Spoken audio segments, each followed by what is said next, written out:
আসসালামু আলাইকুম বন্ধুরা, একটা কথা বলতেছি কি, বিএমপি নিয়ে যারা সমালোচনা করেন তাদের প্রতি আমি অনুরোধ করে বলেছি, কথাগুলি শুনবেন। বাংলাদেশ স্বাধীনতা থেকে ধরে এমন কোনো অখ্যাত নাই খ্যাতে যে বিএমপির অবদান নাই। দেখেন, 1971 সালে স্বাধীনতা জিয়া রহমান গেরিলিয়া যুদ্ধ করেছে, এমন যুদ্ধ অংশগ্রহণ করেছে, নেতৃত্ব দিয়েছে। তারপরে নিজে স্বাধীনতা ঘোষণা করেছে, কিন্তু বিএমপি কখনো গৌরব করা নাই।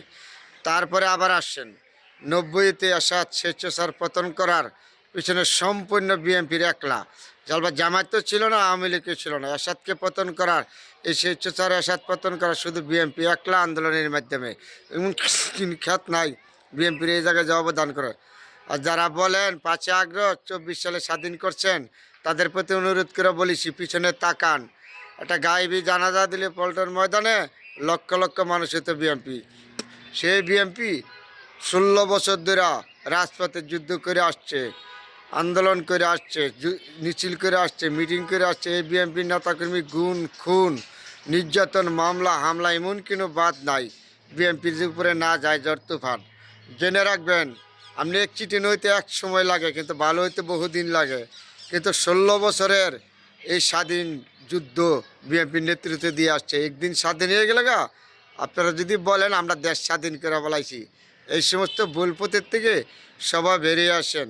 বিএনপির এই বাংলাদেশ সর্বক্ষেত্রে অবদান, এমন কোনো ক্ষেত নাই বিএনপির যে অবদান নাই। তো আবারও বলেছি, 1971 সালে স্বাধীনতার এই সময় বিএনপির অবদান, নিজে জিয়া রহমান নিজে স্বাধীন করেছে, নিজে স্বাধীনতা ঘোষণা করেছে, নিজে যুদ্ধ করেছে। 90 থেকে এরশাদ সরকার পতন করেছে। পিছনে তাকায় দেখেন, আজকে আর 16 বছর ধরে বিএনপির একজন মহাসচিব, 265টা মামলা। বিএনপির এমন কোনো নেতা নাই গ্রাম থেকে ধরে শহর পর্যন্ত তার নামে 10টা 20টা মামলা। এমনকি বিএনপির নেতারা শীতের দিন ঘরে ঘুমায় নাই, ধান খেতে ঘুমাইছে, রাস্তায় রাস্তায় ঘুরছে, পাগলের মতন ঘুরছে। সেই বিএনপি আজও জীবিত আছে। 16 বছর তাদের আন্দোলনের সফল 5ই আগস্ট। আপনারা আইসা ফালদা উইটা বইলালান দেশ স্বাধীন করে বলাইছেন 5ই আগস্ট। ভুল ধারণা এগুলি। এই সমস্ত বেরিয়ে আসেন। বিএনপি নিয়ে সমালোচনা করতে গেলে আবার নতুন করে জন্মই আসেন, যদি বিএনপি নিয়ে সমালোচনা করতে ইচ্ছা থাকে। বিএনপির অবদান বাংলাদেশের সর্বক্ষেত্রে, সর্বত্র নির্যাতিত শিকার হয়েছে বিএনপির নেতা নেত্রী, শহর থেকে গ্রাম পর্যন্ত ধরা এমন কোনো মানুষ নাই মামলা হামলা বাড়ি নির্যাতন খাইছে না। তারপরে বিএনপি টিকে আছে আজও। এত ষড়যন্ত্র করছে আওয়ামী লীগ, কখনো বিএনপিকে ধ্বংস করতে পারেন না। আর আপনারা এখন আর একটু করে আর ধ্বংস করতে পারবেন না। বিএনপি জনগণের দল, দেশপ্রেমিক দল। বিএনপি সারা জীবন জনগণের পক্ষে রাজনীতি করে আসছে, বাকি জীবনও করবে।